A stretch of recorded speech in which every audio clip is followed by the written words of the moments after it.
Hello friends, ഞാൻ മുളക് ബജി ഉണ്ടാക്കുന്നത്. അതിന് ഇങ്ങനത്തെ മുളക് എടുത്തത് ജെട്ടോട് കൂടിയിട്ട് വേണം. ഇങ്ങനെ തന്നെ വേണം, ഇത് ഒഴിവാക്കാൻ പാടില്ല. ഇത് കഴുകി വെച്ചതാണ് മുളക് ബജി. മുളക് കഴുകി വെച്ചതാണ്. അതിന് കടലപ്പൊടിയാണ് വേണ്ടത്.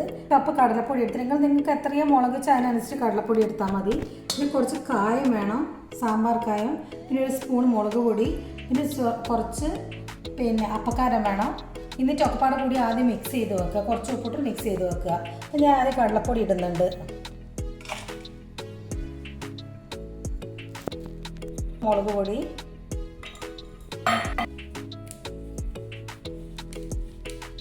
കുറച്ച് കായത്തിന് പൊടി.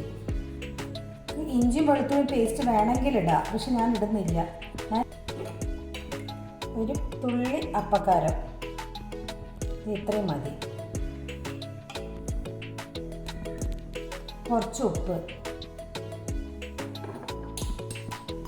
വെള്ളം ഒഴിച്ചിട്ട് നല്ലോണം മിക്സ് ആക്കുക. ആദ്യം ഒന്ന് കൈ കൊണ്ട് ഫുൾ മിക്സ് ആക്കിയിട്ട് വെള്ളം ഒഴിക്കാം.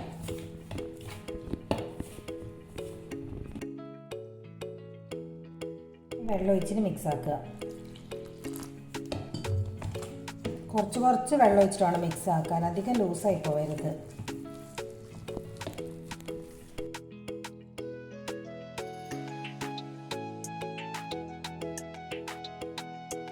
ഇത് ഇങ്ങനെയാണ് കുഴക്കേണ്ടത്.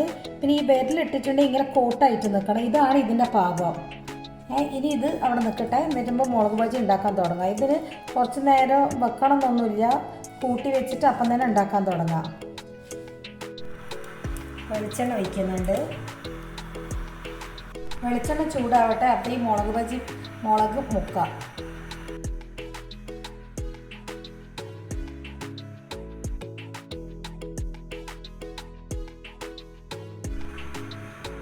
വെളിച്ചെണ്ണ ചൂടായിട്ടുണ്ട്. ഇത് എടുത്ത് വെളിച്ചെണ്ണയിൽ വെക്കുക.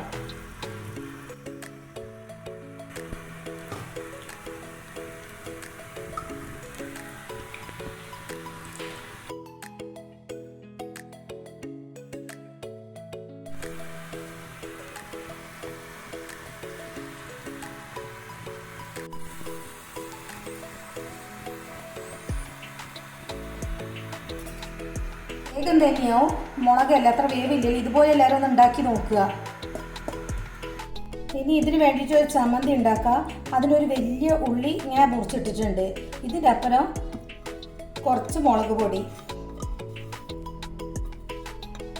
കുറച്ച് സുർക്ക, കുറച്ച് ഉപ്പ്, കുറച്ച് വെളിച്ചെണ്ണ, കുറച്ച് പഞ്ചസാര. ഈ ഉപ്പും എരിവും അതൊക്കെ ബാലൻസ് ചെയ്യാൻ വേണ്ടി കുറച്ച് മാത്രം പഞ്ചസാര എടുക്കട്ടെ. ഇതിൻ്റെ ചമ്മന്തി ഇങ്ങനെയാണ് ഉണ്ടാവുക. ഇതും പാടെ കൂട്ടിയിട്ട് ഈ മുളക് ബജി കഴിക്കാൻ നല്ല ടേസ്റ്റാണ്. ഇതുപോലെ എല്ലാവരും ഒന്ന് ഉണ്ടാക്കി നോക്കുക.